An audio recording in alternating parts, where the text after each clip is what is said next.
Welcome everyone to episode 5 of the Worship Project podcast. We're so glad to have you with us. My name is Dayne and I'm joined with Ben, Ryan and Kira-Leigh, and we've been journeying together this season talking about all things worship related. What is worship? Why do we worship?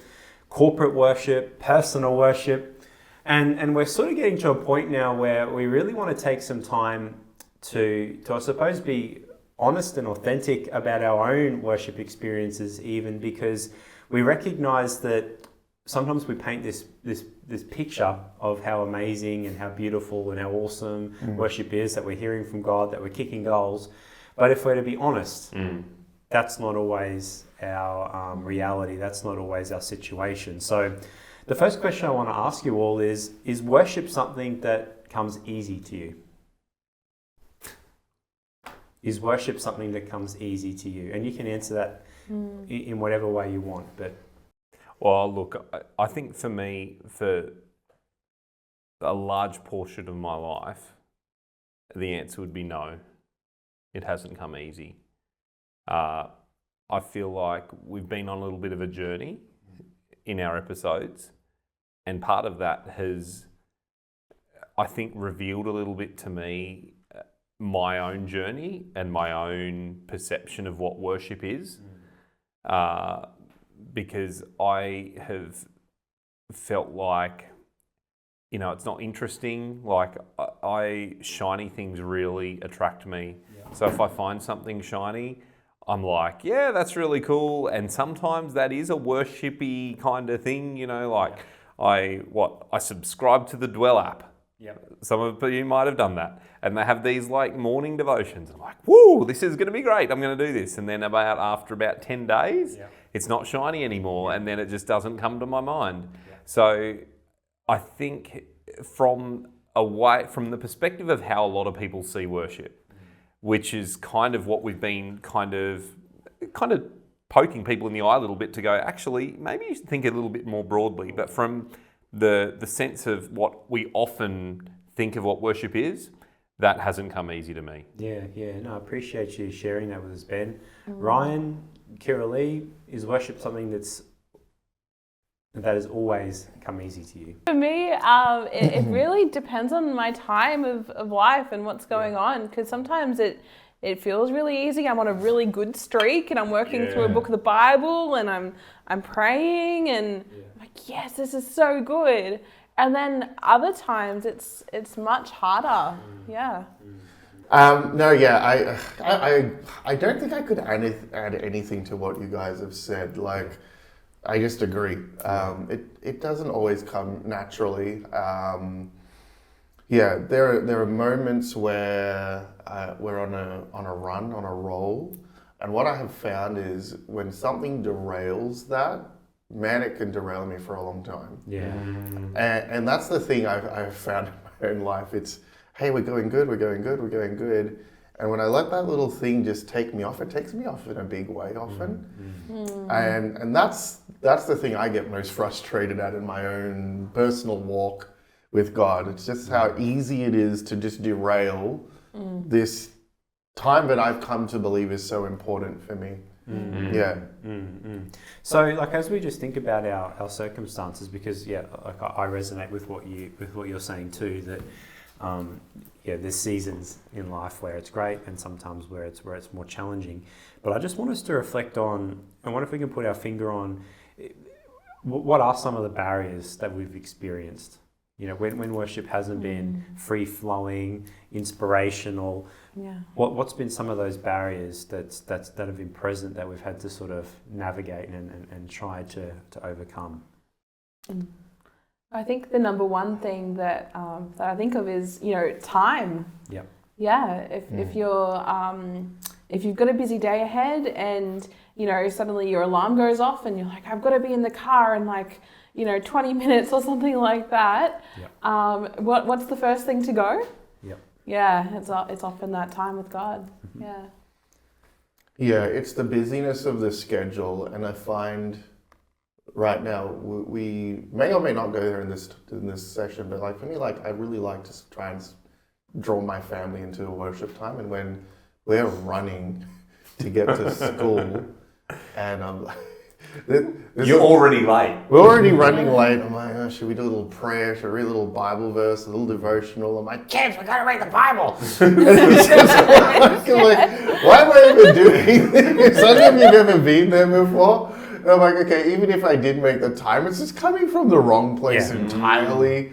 So, yeah, I feel hard. I'm like, what am I telling my kids about family worship and personal worship? If I'm rushing this thing and, so. Yeah, thanks, Ryan. And Ben, what are some... So the barriers is time, is essentially what we're hearing. Is there any other barrier you've experienced, Ben? I think there's been times that, I relate to the time one, but you've asked me for a different one.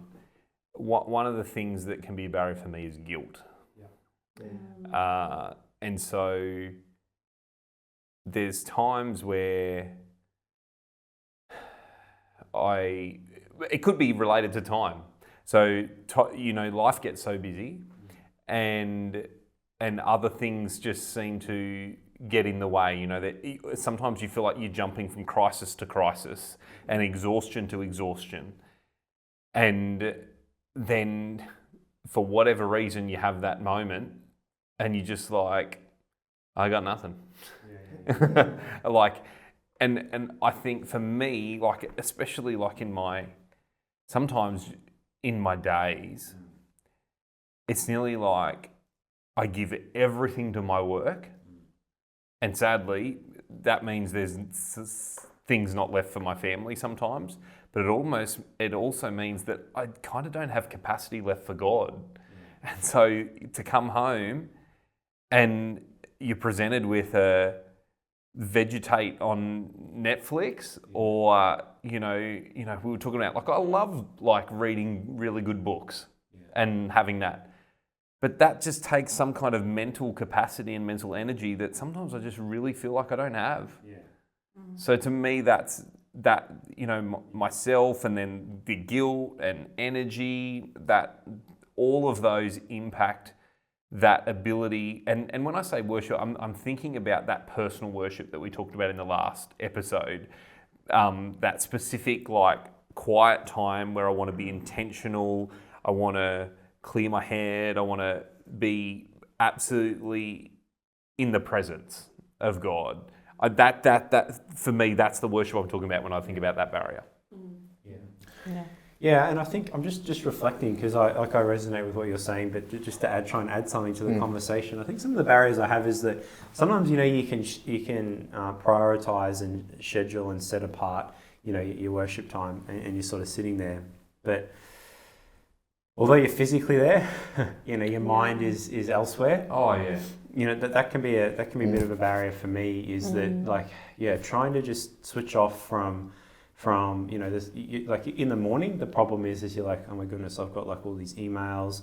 I've got to organise this. I've got this coming up. I've got to plan for this. So in the back of your mind, you got all this to do, and so you sort of go,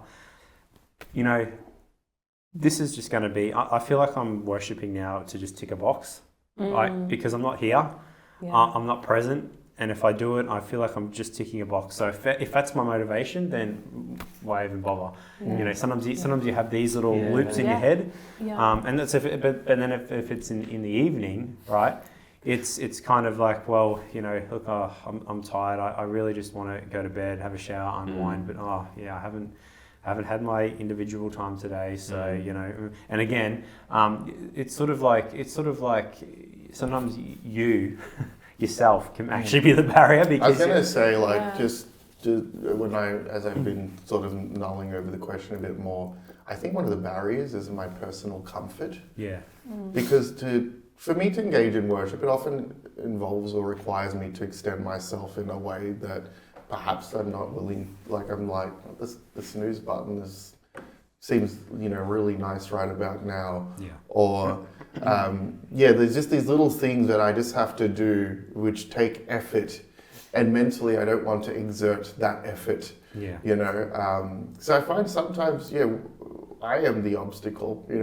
I think of Jesus going to the disciples, can you guys come pray with me? And they just were sleeping. And I'm like, I really understand, Jesus, why they wanted to sleep. And I think too, is sometimes, we can also get really caught up on our own heads. I don't know about you guys, but, it can become just so hard to get through because you're thinking, oh, what am I going to do today? But also, you can just get a little bit stuck and it just feels like, this time isn't really going anywhere. Like I'm just ticking a box, like you said, Dayne.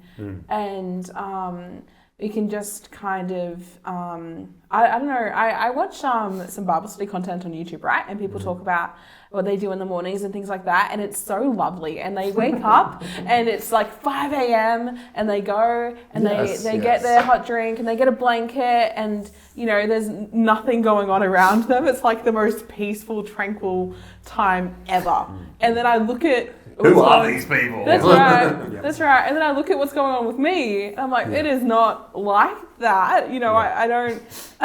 The birds are not singing, right? Well, sometimes they do, but the birds aren't singing. It's not perfect. And I feel like for me, that's something that I can sometimes think about. I'm like, it's not quite like that, or I don't have the right, because I journal. I sometimes in my Bible.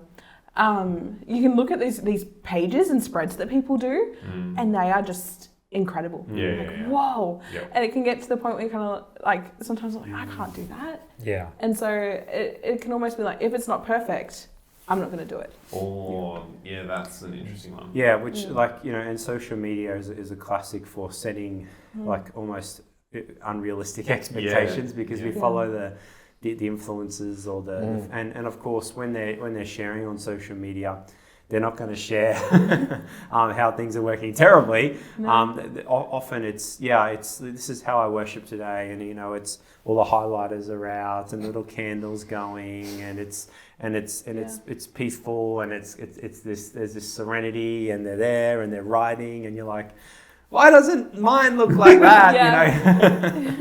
So we can just have these unrealistic expectations about what worship is that aren't really necessarily our own, but they're kind of imposed on us from others that we look up to. Yeah. It's kind of like if you're going to have a, some people call it like a quiet time with God, here's what it has to look like. Yeah. And as I think about this, I even think Jesus had some barriers to worship. Because it's interesting, you mentioned the passage about in Gethsemane, right? And Jesus' disciples were sleeping. But Jesus is coming to God in that hour, and he's crying out to God because he knows that he's about to be betrayed and handed over. And he's coming to God and he sort of goes, prays to God. God doesn't really say anything, so then he goes back to his disciples and his disciples are sleeping. And then he goes back to God, praise. God doesn't really seem to answer him. And so you get this sense that even like in Jesus's like heightened hour of need, he was coming to God in prayer, wanting to get an answer, wanting God, what is going on? God, give me something.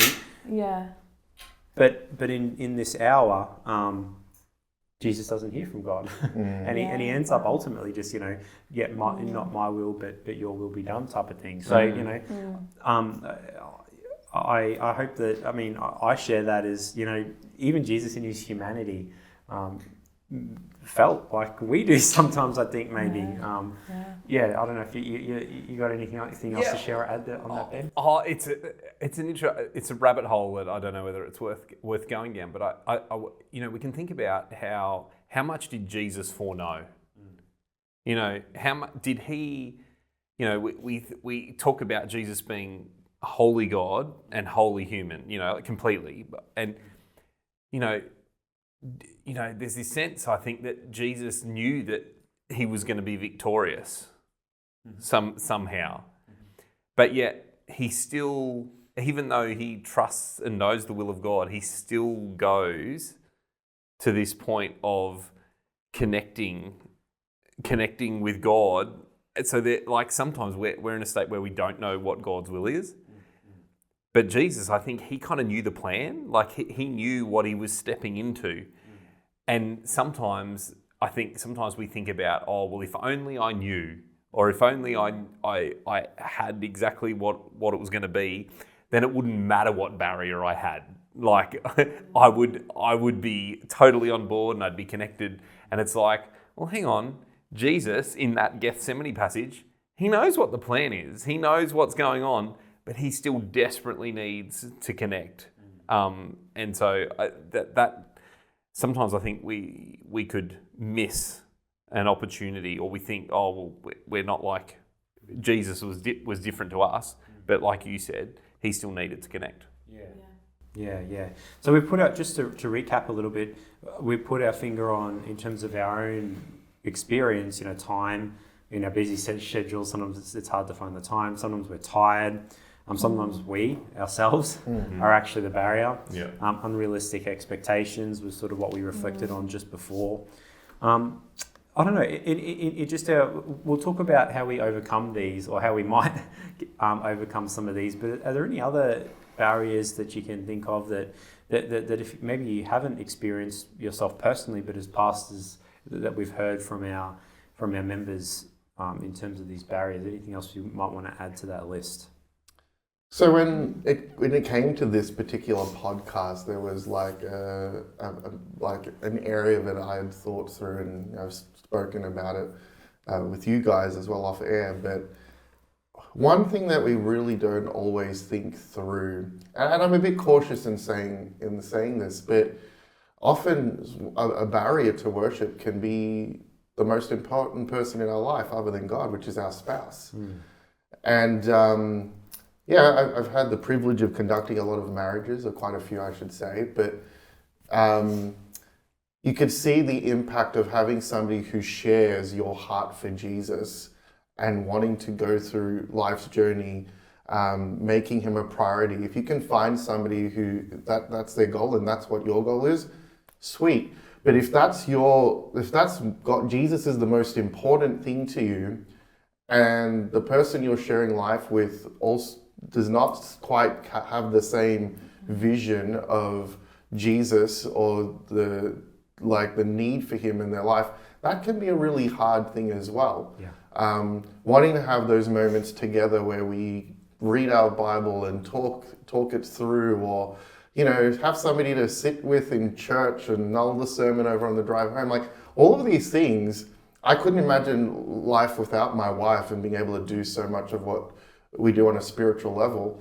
And I do think that can be a barrier as well. Yeah, so just others. Sometimes that's our spouse, sometimes it's not. But what about some of our friends out there who don't have spouses or children? Some of our friends that are listening that are single. Like I don't know, Kira-Leigh, I'm looking at you. Just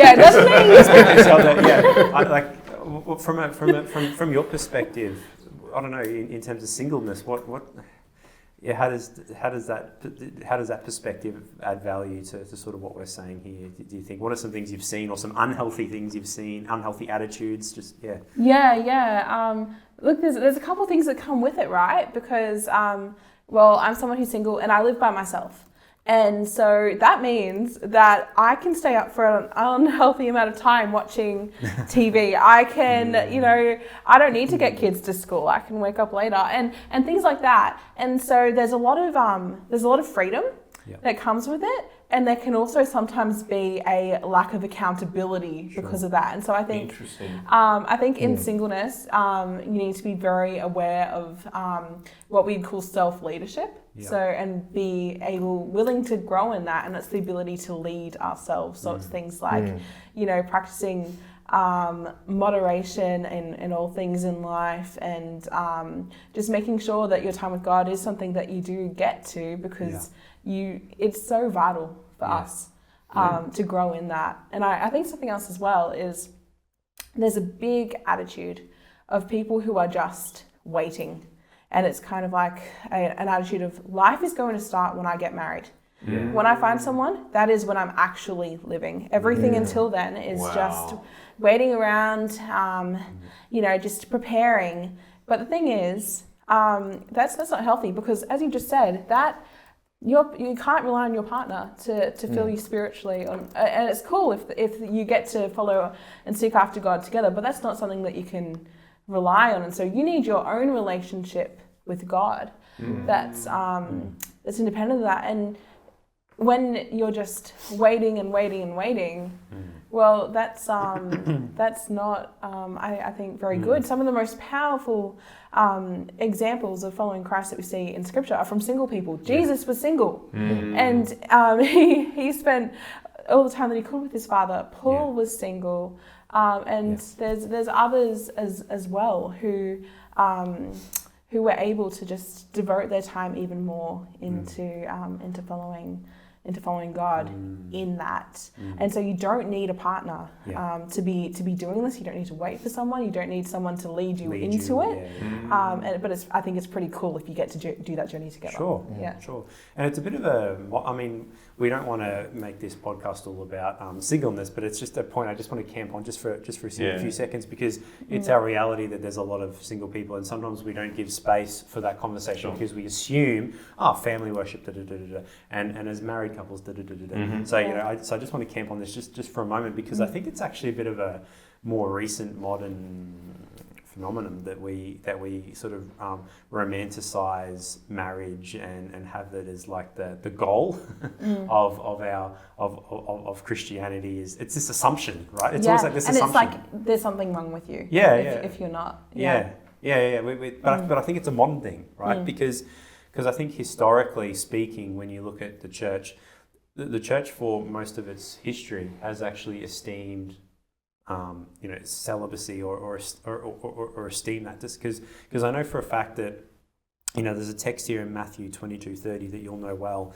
and it's this debate that Jesus is having about the resurrection, and Jesus says, for in the resurrection they, as in people, for in the resurrection they neither marry nor are they given in marriage, but they are as the angels of God in heaven. And the early church latched onto this, and they said, well, if our ultimate reality is going to be, singleness or not going to be marriage, if that's not going to, then why don't we start living that out now? Because if that's going to be our reality, let's bring that into the present. And I know that was this text was one of the key texts for the early church in their motivation around advocating and esteeming singleness. So it's interesting that we've kind of gone from the early church really esteeming and valuing it to now in our modern times where we've sort of gone full circle, and it's like there's this assumption that you need to be married.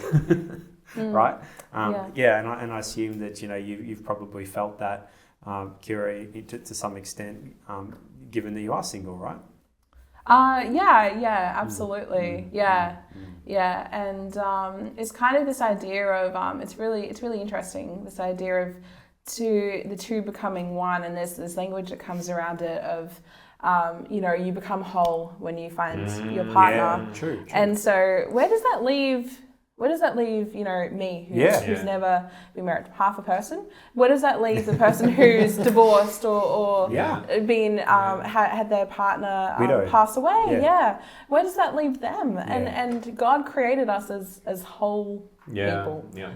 We are all created in the image of God individually, and I think it creates a really cool picture of the image of God when there's two people together, husband and wife. But I think we are created as individuals in God's image. We are whole people, and we don't start living when we find that special someone. We start living and walking with God from the moment that we choose to follow Him.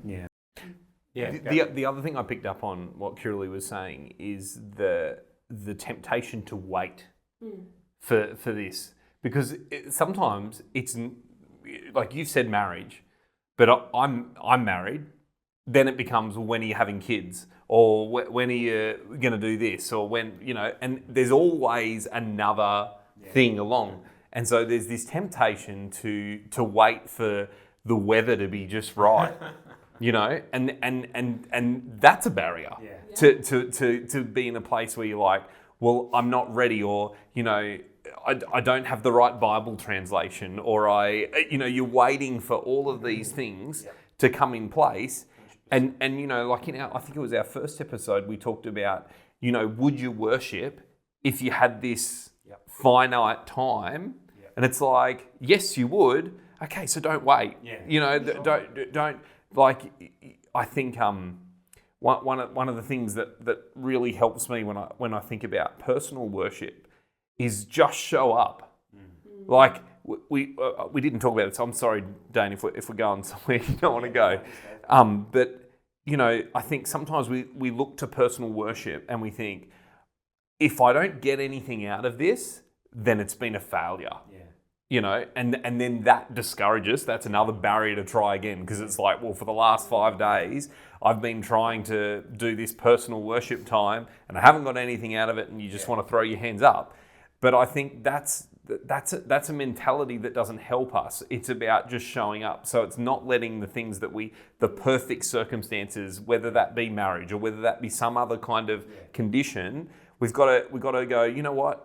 I'm not going to wait. I'm just going to show up, and I'm going to show up maybe unprepared. Yeah. And you know what? God says, come confidently to my throne of grace. Yeah. We don't have to have it all together. We don't have to, you know, have the perfect Bible plan. We don't have to show up. Yeah, no, I love it, Ben. Sorry, is it okay if I bring forward another barrier? Yeah, well, this is what I was going to say. Like, I just want to summarise the barriers that we've touched on and see if we want to add any couple more, just to make it easier for people who are listening in. So we've said time, we've said being tired, ourselves, we set unrealistic expectations. Sometimes our spouse or other people are barriers, or waiting for the perfect scenarios. What I've got out of what you just shared, Ben, was discouragement. Can be another barrier. But Kira, you had another one to add? Yeah, I think sometimes our feelings, right? Yeah. Sometimes we can get a little bit mad with God. We can get frustrated. And so then we're going to lose that inclination to want to spend that time with Him, because, you know, like we talked about in a previous episode, sometimes we can kind of feel like God is silent. Yeah. And so it can just get to the point where we're almost giving God the silent treatment, and so that can become a real barrier. Yeah. And I think another one I want to throw in, and then I think, you know, it's probably given us enough to work with and unpack, because we don't just want to sit here and all these barriers and then leave you all. we want to actually work through some of these and try and, for what it's worth, give our 2 cents. Yeah. But I think another barrier, like we haven't really spoken in too greater detail about family worship with, you know, mum, dad, and the kids, and I think sometimes there's a real big barrier in that, because, you know, at the end of the day, or at the start of the day, any time of the day, you know, the kids, you know, they're not interested, they're running around everywhere, and it's hard to just get everyone to sit down and to focus, and I think there's a lot of barriers that come when we talk about family worship. Absolutely. and even just what do we do when we do meet together as families, and this is all in the too hard basket, and so there's something there that I think we might want to tap into as well, just in the context of, yes, individual worship, and yes, with our spouses, but also as families, the chaos, and how do we navigate some of that. So look, I think we'll just pick some of these out, and we'll just work, because we want to shift gears and try and give our advice and share our experiences, reflect on Scripture on how do we overcome some of these barriers. So. Look, we'll just work our way through. So, look, the issue of time, right? Like, I just don't have time for this. How would you respond to, or how have you responded to some of our church members, or what advice have you given yourself in this area of not having time for worship? I have a Bible verse. Yeah, from great. Luke 5:15-16. Jesus has just healed a leper, and he said, hey, don't tell anyone about this, keep it quiet, but he's so excited he doesn't keep it quiet, right? Yeah. So in verse 15 it says, yet the news about him spread all the more, so that crowds of people came to hear him to be healed of their sickness. But Jesus often withdrew to lonely places and prayed. I think that's so interesting, right? Because there's a crowd following Jesus, and we see so many times there are these crowds just forming around him. And he could have been a very busy man. And yet, throughout the Gospels, we see Jesus does things slowly, and he lets himself get interrupted. And I just really like that idea. But what really I wanted to focus on here is that Jesus had the option to go out and be with the crowd, and yet he intentionally chose, hey, I need time to be with my Father. And I think that's something that we're able to do as well.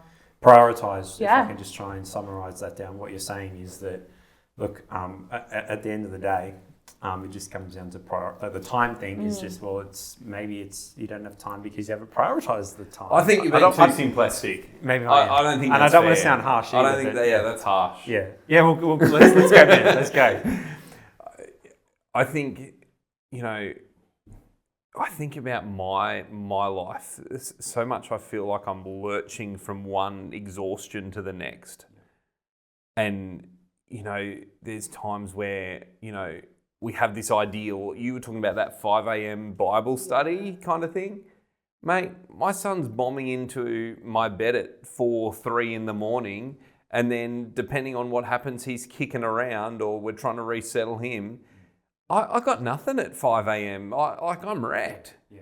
And that's not a one-off, right? So it's like you stumble out of bed, you get ready for work, you go off to work, you give at work, you come home, you try and help with homework, do dinner, you do bedtime, which then drags out for hours, and then you're shagged.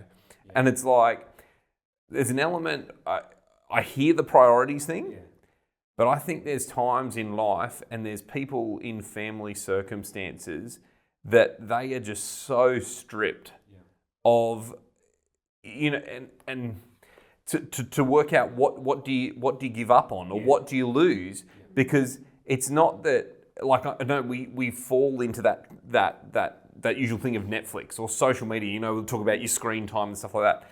There's some people who don't have time to watch Netflix. They don't have time to be on social media. It is literally just a grind.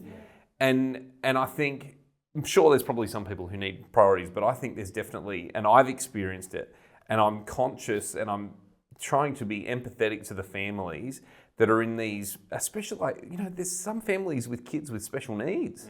And that just absolutely saps everything. And if you're in an environment where you don't have other support structures around you or other people who can help, mate, time is a legitimate, there is nothing more. There's no spot. Yeah, so Ben, to an extent, priorities could be an issue. Of course, it could be. Yeah. But for the specific instances that you're sharing, how do we? Okay, granted that, what does that mean? Where does that put us? I've set myself up here. How do we move forward? I was just thinking that this could be a space to look for, and I think that comes in seasons, right? Your kids won't always be so young, and times change, right? And there's even some situations where if it's so hectic, that might actually be unhealthy, and you might need to reconsider that and how that's working for you. But that's another conversation, right? Yeah. But I think looking for moments of margin. And so if you are truly that hectic, let's say you have a little bit of time in the car on the way to and from work, and it's just maybe if it's just you in that car for a little bit after you've dropped everyone off. And sometimes the temptation is, all right, I'm going to start calling people and I'll get a jump on my day. What if instead of that can wait, I'm going to spend some time praying? Or surely if you just have a couple minutes to shower and you can just do, a shower prayer, right? Just these little moments in the hecticness. That's what I would, And I mean, that's kind of what we've really been trying to say in this whole series, has been worship is not, it is, but it's not merely, it's not only, sitting down and doing this regimented thing. That actually worship is this, way of life. Worship is this holistic thing, and that's what you're tapping into, Kira. Is you're saying, okay, maybe for this season, worship doesn't look like sitting down and journaling, right? Which is a great thing to do, but because if we just don't have the time, instead for this season, maybe worship is something else, right? And maybe even, and I know we touched on this, but maybe even like the act of doing our job. Is worship. Could be an expression of worship. It right? is. That's the thing, right? If you're doing it for God's glory, it's worship. Yeah. So like in the meetings that you're having with your clients or your colleagues, how you're interacting, how you're showing grace, how you're like God. We've been saying this. God can speak through that. These are platforms for us to worship through our demonstration of grace and through our patience and all these things let's make sure that we're not compartmentalizing worship and falling into the secular sacred divide. These are things that we've touched on, right? But it's good that all that sort of theoretical conversation is coming to the fore here in these practical situations. I think it has to. It absolutely has to. What you're talking about is absolutely right. And we touched a little bit on someone who I've spent a time with recently, Rachel Turner, and she's worked in this like children's ministry space. And then because it's children's ministry, it's parents as well, and navigating the scenarios that we've kind of talked about. And when she talks about things, she says, if worship is something that you have to find another placeholder in your calendar for, you won't do it. When you're in that space, you've actually got to integrate it into everything that you're doing. So you've talked about margins, but you know, it's part of it is even thinking that the way that you're operating, and we've talked about becoming aware of God's presence, like you've just touched on. But it's like, what about when you're looking for your keys in the morning? You know, they're supposed to be here, but somewhere your beautiful child has decided that they would be the perfect toy to play somewhere else in the house. Now you're running around, you're already running late, you're trying to get out the door. What do you do in that moment? Because you have an opportunity to be like, you're running chaotically, not probably ideal, like Jesus went slow, but you could be going, God, please help me find these keys. I really need you to help. You can do that. You can model that in front of your family. You can be cooking, and my wife, if she listens to this, will be laughing because I'm not really the cook in our home. But you know, you can be seasoning food, or you can be going, God, I'm so glad that you gave us different food to enjoy. Like, imagine how boring food could be if there was just one type of food. So it's trying to integrate these different things, you know. Maybe it's putting washing in the dryer and going, God, I'm thankful that I've got a dryer because the weather's rubbish today, and that would just make my life harder if I had to find out where to hang this inside. So it's this constant kind of thing that's integrating. And I feel like that is the short circuit to the time problem. Yeah. So the time, there might be a reprioritization that needs to happen, but there's also this integration that we're talking about now. But Ryan, I just want to come to you because just to give you space like these, like Kira and Ben have been jumping in, sharing some great thoughts. But in terms of overcoming this time barrier, is there any other suggestions or advice that you're able to share? Yeah. As I've been listening to it, the scenarios are familiar, right? In the different stages of life, family, married with no kids, single. And look, there's a tension I'm finding here, which I want to lean into a little. And I'm not trying to have a go at what's being said, but I think you guys have touched on this. I love when Jesus describes the kingdom as, you know, this treasure that's been hidden, and this guy sells everything he has to get the field where the treasure's buried, right? Or that pearl of great value, right? Sells everything to have it. So what does that look like in the busy life, in the chaotic life? And so that's this tension that I'm often wrestling with. The scenarios are very real for me. But for my family, when I think through this, I want to model to my kids what does it look like for dad to still have this treasure front and center, even though my life is busy. So yeah, that's this tension that I sit in. Something I found for time, and this might lean into some of the other areas as well, a good book that helped me with a lot of different areas of my life was Atomic Habits. I'm sure a lot of people have read that book. Atomic Habits, there's this one sort of idea that comes through which really helped me out, which was, I wrote it down because I couldn't remember exactly, it was priming the habit.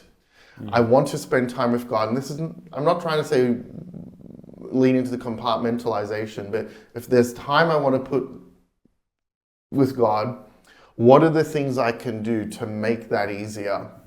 What are the obstacles? How can I remove those obstacles? For instance, if I want to go running, one of the things he says, and it's actually helped for me. Just to clarify, everyone, this is Atomic Habits by James Clear. James Clear. Yeah. So just a shout out, just in case someone's like, oh, what was that book? Atomic Habits by James Clear. Yeah.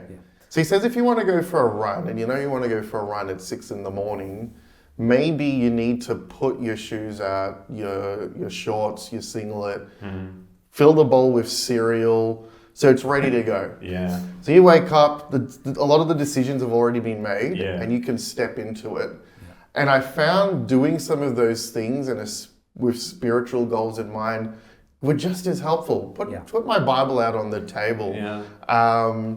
Have a timer so my, maybe my coffee machine turns on, or I don't know, whatever thing you do.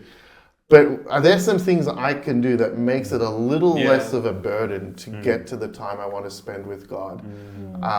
So that's something that's been helpful with me on the time front, because often I'm trying to run around, find this and that to make it all happen, and that's been a little practical, helpful thing for me. Yeah.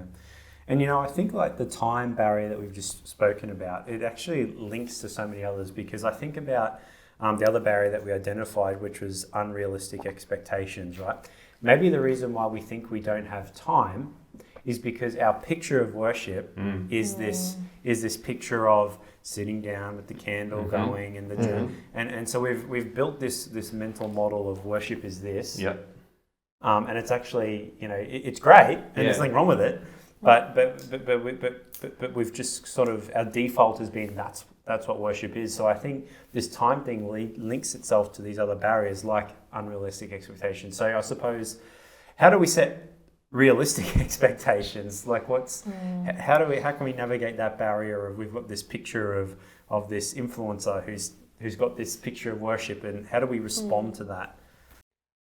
I like what Ryan was talking about, the habits, because something else that I've read about habits, and it might come from Atomic Habits, I don't remember, but someone was actually saying you don't have to commit to going on the 5 kilometre run. Why don't you commit to putting your shoes on? Yes. Yeah.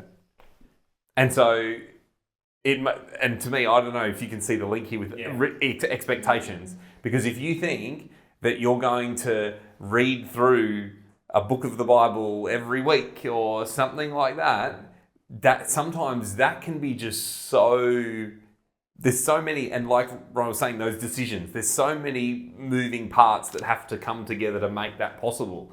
Whereas what if we said, I don't know, maybe I'm going to sit at the table with my Bible, and that's what you committed to.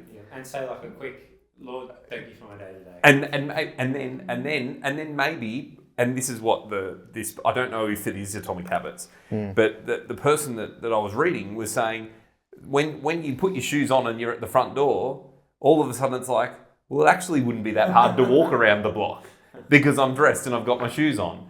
And if we sit at the table with our Bible and you go, well, actually, it wouldn't be that hard to open to, somewhere in Matthew and read a story. And then you might do it. But if you had in your mind, I'm going to read a story, it's just too much.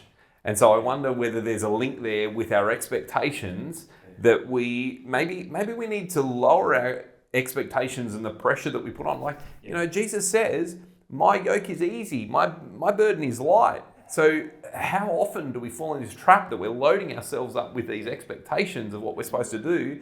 And God's going, no, it's not meant to be a burden, it's meant to be light. And so maybe we need to just ramp down. And then the cool part about that is that you end up doing it because you want to. Like if you get to that table and you're like, you know what, it's not that hard. And then who knows, you might even get through that. I'm pretty sure it's the same book, but it's the idea of a keystone habit. Okay. It's a habit that generates activity to the next thing, and it has this domino effect. Yeah. That's what you've described. Sure. Yeah. Cool. Yeah. So that's actually a really good response, I think, to overcoming these unrealistic expectations. But any other? I think of the saying as you're describing everything, Ben, but it's just that perfect is the enemy of good, and I think in our worship time, and Kira-Leigh, the description of the influencer. Oh my goodness. I always feel horrible. I'm like, oh my goodness. They have ones for teachers as well. Have you seen those? Like the teacher's perfect day. Yes. And I'm like, oh my word. I don't know any teacher like this. But yeah, I think it sets up this expectation that has to be perfect. The time we spend, and that's not always going to be the case, right? And I think the other thing that's kind of coming to my mind as we're talking about this, there's this tension when it comes to our worship times of quality versus quantity, right? And what does that look like? And I think God would rather spend a few quality minutes as opposed to I'm just forcing the hour. And 15 minutes of quality time with Jesus is better than an hour where we would just I don't know what I'm supposed to be doing here, right? And I wanted to go here because sometimes we've talked about the brief moments, and it's not like we should be making our goal just to have brief moments. Yeah. But you go to the gym, you got to start somewhere. Start with quality, and maybe the quantity will increase in time. But I think the goal is to have spent time and left in His presence. For me, anyway. Yeah. So those are two things that have sort of helped me a bit. It's just perfect is the enemy of good, and what's that balance between quality and quantity? Yeah, brilliant. And if you were trying to read through a whole chapter, like as in like that was your goal, what happens if you come across a verse that you're like, you know what, that I don't know what that means, or that challenges me, or and if your expectation is I'm going to read through this chapter, you could actually miss something beautiful that actually kind of really slowing down and going, hang on a minute, is this what God's really saying? This is what He was saying to these people, and is He saying that to me? And maybe that's where we've got, because it'd be very easy to, okay, I've read my chapter, I've ticked it off, and you could have missed something beautiful that God wants to tell you in one verse. No, I love it. I love it. I as you were just talking, like I'm thinking about family worship because I'm thinking about our families, and sometimes I think we can have these unrealistic expectations that our family worships are going to be like this deep Bible study or something like that, right? And unless we're unpacking these, unless we're unpacking these gems within family worship, what came to mind is just the counsel that we've received from Ellen White. It's in Testimonies to the Church. She says, talking about the family worship, she says, the service should be short. When a long chapter is read and long prayer offered, the service is made wearisome. My wife's thrown that one at me. And at its close, a sense of relief is felt. God is dishonored when the hour of worship is made dry and irksome, when it is so tedious and so lacking in interest that the children dread it. Like this is Ellen White saying, hey, don't make it. And then she goes on, and I'm going to jump ahead a bit.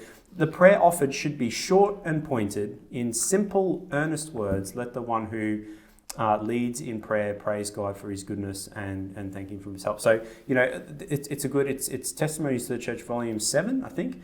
And so what I'm trying to draw out of that is, again, we have these unrealistic expectations where we're actually counseled, just keep it short, simple, pointed, So Dave, don't true drag story, it out. because of that actual quotation, I apologized to my family. Yeah. I was like, Dad's just gone into pastor mode and he wants to expound, and it's not made Jesus fun. I had to apologize to my family about that because I'm like, I grew up in that environment. Yeah. And it was torturous for my sisters and I. And I'm like, why am I repeating this? But I think we default to what we know. Yeah. So I'm so appreciative. Somebody in podcast land had to hear that quote. Yeah. So, family worship could just be busy mum rushing the kids off to school. It's like, hey, we're in the car. Let's just, before we leave, let's just have a quick prayer. And it's short and it's simple, but it's, you're just sort of, you're prioritizing it. but you're integrating it into your life. You're keeping it short and simple, and you just all these barriers. Time's gone. Unrealistic expectations have gone. Like you're just eliminating all these barriers just by doing these simple sort of gestures, right? And I was thinking, right? Life is messy. It's not gonna be perfect. But like you said, just being able to have those moments before God's throne of grace and bring your family there as well is so amazing, right? And I think a lot of it is about the condition of our hearts, because in the Old Testament, especially, and we see times when they're offering sacrifices, when they're doing the right thing. But what is God's problem with his people then? Yeah. They do not have his heart set towards him. Yeah. Right? And they're not really acknowledging where they're at with him. And so I think if we're able to acknowledge where we're at with him, and coming with this heart posture of just wanting to sit at Jesus' feet and just do our lives with him, I think that's such a big thing. Yeah, 100%. Yeah. God, I don't actually need like your sacrifice. Yeah. They're not for me. Yeah, Actually, I don't need this perfect. I don't need you to have a perfect worship time. I just need you to come to me with your heart. I own the cattle on 1,000 hills. Right? I don't need this offering, but So 100%. This conversation has also made me think of the dangers of being prescriptive. So you know how you're unpacking this stuff, and I think it's good, and I'm glad we're having this conversation. But I also want to just say to someone who might be listening, it's really easy to when you listen to a podcast or something and you're like, okay, that's what I've got to do. And you map out and you say, because the worship podcast said this, if I do that, I'm going to be right. And then you go try it. And I don't know, I've tried it. I don't know if you guys have tried it. And then for whatever, it doesn't work in your context. And so sometimes it's difficult when we're being prescriptive. And the reason that it jumped out at me when Ryan was talking about how he's doing family worship, for the other side for me is I kind of grew up in a home where it was kind of that kind of thing, and I dread it, like Ellen White says not to do. But you know what? That's been a barrier for my family because I've been so scared at times to make my family dread worship that, you know what? I haven't done family worship. So that I'm trying to put some kind of balance here to go, we're trying to share ideas that we hope will be helpful, but these aren't like foolproof. These aren't going to be the thing, because it would be a disservice to your family if you listen to that Ellen White quote and you think, man, if I can't make this interesting and exciting, then we should never do family worship. It's good something to try, but like Kira-Leigh was saying is like, what's your heart? Like bringing what you've got and trying, and you know what? You're not going to get it right every time. And that's okay. Yeah. Show up. I think with, when we think about the personal and the family, a lot of it is trial and error, and I think we're afraid of it going wrong, but it's an opportunity to know ourselves a little bit better, what worked. I mean, for my family, I've got 2 highly energetic boys. They like born with, I don't know, ants in their pants. And I was trying to fit something on them. That just wasn't a good match. And it took a little bit of stepping back. Let's adjust a little. Let's course correct. And do we got it perfect now? No. Yeah. I mean, it's a constant, thing we're working on. But I would say, don't give up. Like, keep trialing, keep experimenting. Yeah. I wanted to read Deuteronomy 6. This is where there's this beautiful passage, Deuteronomy 6, and in verse 6 it says, "And these words that I command you today shall be on your heart. You shall teach them diligently to your children." So there's this importance here of passing on to the next generation. "You shall talk of them when you sit in your house and when you walk by the way and when you lie down and when you rise." Like you see, there wasn't just a one context in which the passing on of faith needed to happen. Yeah. You needed to look for the little moments, the little opportunities to slide a Jesus conversation in. And I have found that's not just valuable with my kids, with my wife. I love doing it. I love doing it with my mates in ministry. These are little opportunities we can have to direct our thoughts upwards and have moments of worship through the day. So even scripture points at us, just keep, looking for those spaces. I think you touched on it, Kira-Leigh. So don't give up, people in listeners land. And sometimes what I say to people, I don't know if this analogy is helpful at all, but sometimes when I'm busy, like I might not have time to eat breakfast in the morning, right? I might sleep in a little bit. I've got a meeting at 8 in the morning or whatever, and you get up and you're just busy getting dressed and you race out the door. And then it might get to 10, 11 o'clock and you're like, oh, geez, it's because I missed breakfast this morning, right? But what I don't do is I don't go, look, this breakfast thing is just too hard. I'm not going to bother with breakfast for the rest of my life, right? You don't do that. Yeah. You just go, hey, I got a bit busy this morning and I missed it, but you know what? Tomorrow, I'm just going to have breakfast. And if I'm busy tomorrow, then the next day. Yeah. It's sometimes maybe we're just so quick to just throw in the towel and just give up. I think so. But with so many other things in our lives, we don't act that way. I think there's this guilt that kind of maybe comes upon us, and that's kind of what I want to just pivot on really quickly, because we've reflected on time and prioritizing and finding making the most of the margins and those sorts of things, and broadening our understanding of worship, and that sort of led into the unrealistic expectations. We touched on a little bit of family worship stuff and so on and so forth, but I'm thinking about the people who might be listening saying, look, we're setting aside this time, and time's not an issue. Yep. We're opening the Word and we're reading it, but just nothing is happening. This is a barrier for me. I'm feeling a bit discouraged. I'm feeling a bit disappointed. I'm people share about the amazing revelations and connections they're getting with God, and it's just not happening. I have the time, I'm motivated, I'm showing up, I'm doing everything, but God, nothing's just happening, and I don't even really necessarily know what else I can do, or should I do it? We've all counseled and spoken to our members who have been in that space, and for those people listening, how would we respond? What advice would we give to those folk? I wonder if, you said the words, show up. I think that's key, to just keep going, to not throw the baby out with the bathwater, as to use a silly phrase. I think there's been times in my life where I've read the Bible and I've felt really spiritually dry. And I've felt like, mate, I'm not getting anything out of this. But one of the things that's happened, and this is not every time, so please don't think that I'm just this holy, amazing dude.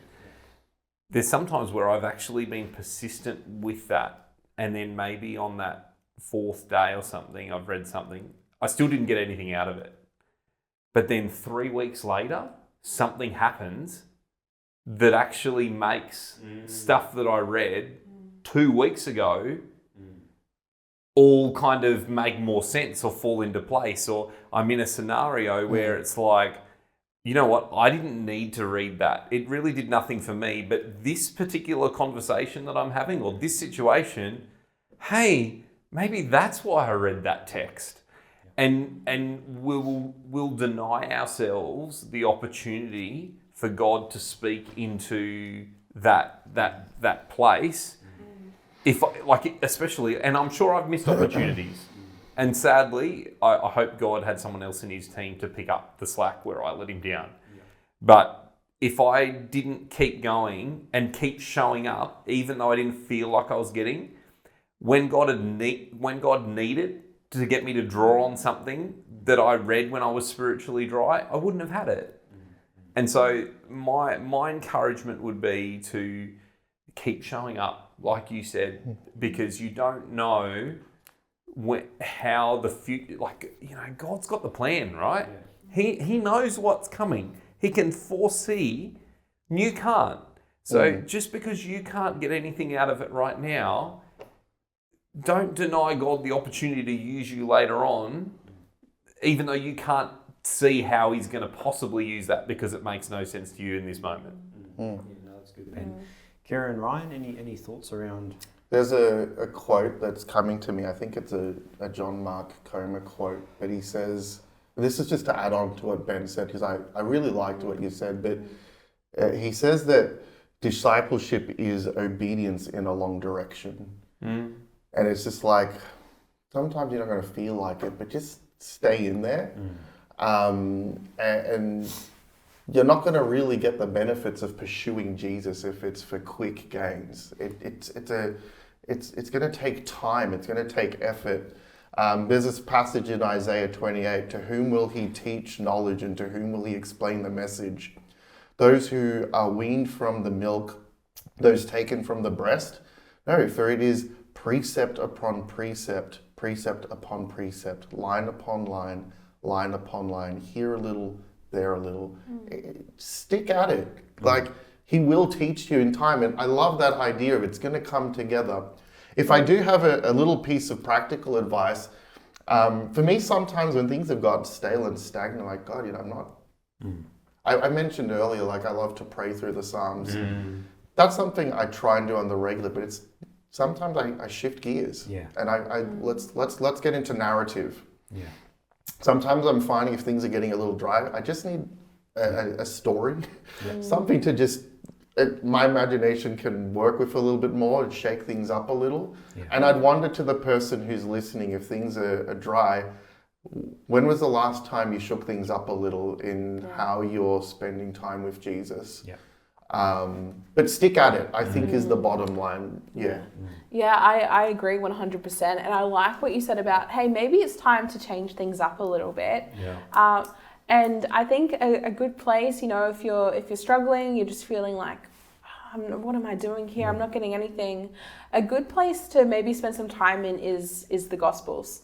And Ellen White, she writes something really cool about it, about spending time on this. She says, it would be well for us to spend a thoughtful hour each day in contemplation. Now, we've talked about that hour. Anyway, so however that looks. And it might be a thoughtful couple minutes. We should take it point by point and let the imagination grasp each scene, especially the closing ones. And this is what I love. As we thus dwell upon his great sacrifice for us, our confidence in him will be more constant, our love will be quickened, and we shall be more deeply imbued with his spirit. I love that quote. Thanks for sharing that. Perfect, because look, what I'm hearing is persistence, and I want to affirm that. But I suppose I just want to say, look, adjustments, as much as persistence is true, little adjustments, and you alluded to this, right? Because there's just so many different ways of reading our Bibles. Right? Yes. There is praying through the Psalms, and there is getting into narrative. But even further, just on this train of thought with narrative, there's actually there's something that I've tried a few times that sometimes it's been great, sometimes not, but just like immersing yourself in the narrative. So like read through the story of the boy who brought the loaves of fish and the loaves and the fish to Jesus, right? But just immerse yourself in that story. So imagine that you're like the boy, right? Yes. And you're like, okay, so I'm in this story, and what am I seeing? What am I hearing? What am I smelling? And how are people looking at me? And as I turn around, like imagine that you're the person in the actual story, right? And just journey with that. Like that's a way that you can read the Bible in a narrative sense, by immersing yourself in the story and asking some of those sensory experiences. Sometimes that's been actually really, really helpful for me. Other things that have been really helpful for me, I've just finished reading through the book of Deuteronomy, and my practice there was like just paying attention to words that are repeated. Okay, so sometimes you just read through a passage, and maybe all you do is just highlight the words that are repeated 2, 3, 4 times, right? And it's so interesting when you do that. And see what comes out. So in Deuteronomy, for example, one of the words I just kept finding myself highlighting was the word remember. And it just got me thinking. It's very easy when you're reading something like Deuteronomy to get caught up in like, there's lots of strange laws and rules and regulations, but what I got out of my devotional time in Deuteronomy was just one word, and it was just remember. And you just camp there and you're like, God, why do you wanting me to remember? Like, remember the things you did in the past, and remember this, and it's so what I'm saying is, as we're reading the Bible, there's so many little adjustments that we might need to make, and in fact, we ought to make to just enrich our. And sometimes it's not even reading. Sometimes it might just be as you're driving, you listen to the Bible, the audio version of the Bible, right?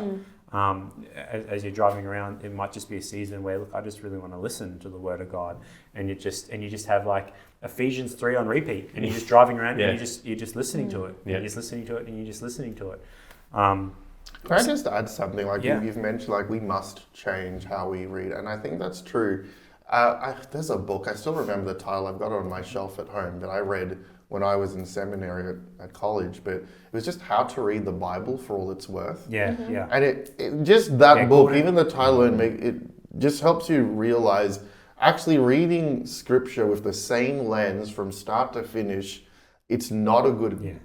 There's a different way to approach the Psalms, to approach the law, to approach narrative, apocalyptic text, So sometimes maybe you're hitting a wall because you've taken a hammer where maybe a screwdriver was the better tool, or you know the analogy. So if you're stuck, maybe you need you've been taking the same approach for too long. How to Read the Bible for All It's Worth. I think it's Gordon Fee who might be the author of that one. Kira's nodding her head. Yes. That's a great one. But even what I was trying to say is, like my current Bible that I'm reading from doesn't have any notes, any comments, anything in it, right? Because I used to have a study Bible that had that, and I found that I was spending more time like reading what other people were saying than just so currently my Bible reading is this Bible, and it's got nothing, and that's great, but I may not camp like this forever. Like there may be a season coming up where I revert back to a study Bible that's got comments and footnotes and everything in there. I know someone gifted me an archaeology Bible, right, which has got all these interesting maps and figures. I've touched on it a bit, but I haven't really immersed myself in there yet because that's not where I'm at. But there's so many. I say all this to say, and we could spend a whole episode talking about all the different resources and ways and strategies that we can read our Bibles. But if we're coming up dry, yes, persist. But yes, maybe this is time to make some little adjustments, because there's so many ways you can do it, and surely you can find some way that's going to resonate. But team, can I suggest one more? We'll go for one more. What were the ones you said? Use it, persist, adjust. Yeah. The other one to think is maybe include someone else. Yep. And what I mean by that is, and this happened to me this morning, I kid you not. Someone sent me a text and said, hey, I'm going to pray for you today. Is there anything you'd like me to pray for specifically? And this is not the first time this particular person's done that. And it's not regular, it's haphazard. It might happen every 3 to 6 months, I don't know. And I was able to respond, I'm going on a podcast today. Can you please pray that the things that we talk about will be useful and helpful?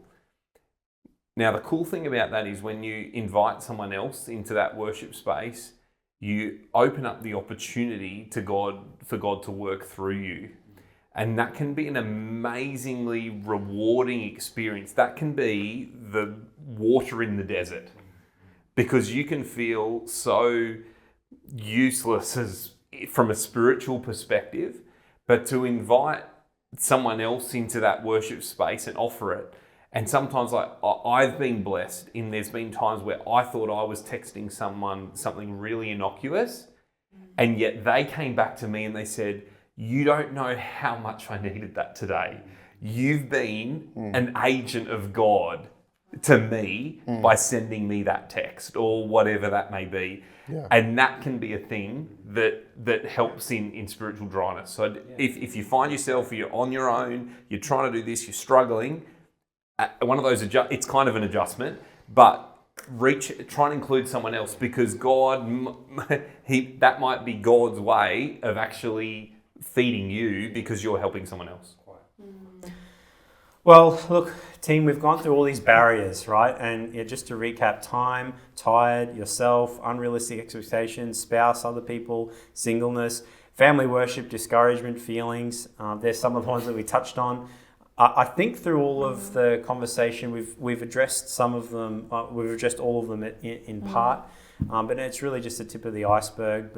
But it's been beneficial for myself, and I hope that our listeners have been able to at least get some little nugget that they can go apply to their own worship time or encourage someone else with.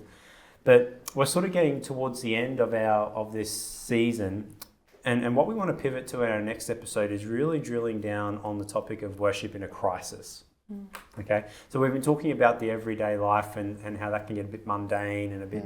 But what about like when everything's falling apart? Okay, what about when things go really, really badly? What does worship look like in that time? Because if we're honest, that's when sometimes we feel least in the mood to want to worship. So what does that look like? So worship in crisis is going to be what we're exploring in our next episode, and we can't wait to have you join us for that episode. But for now, may you go in peace and may you be blessed.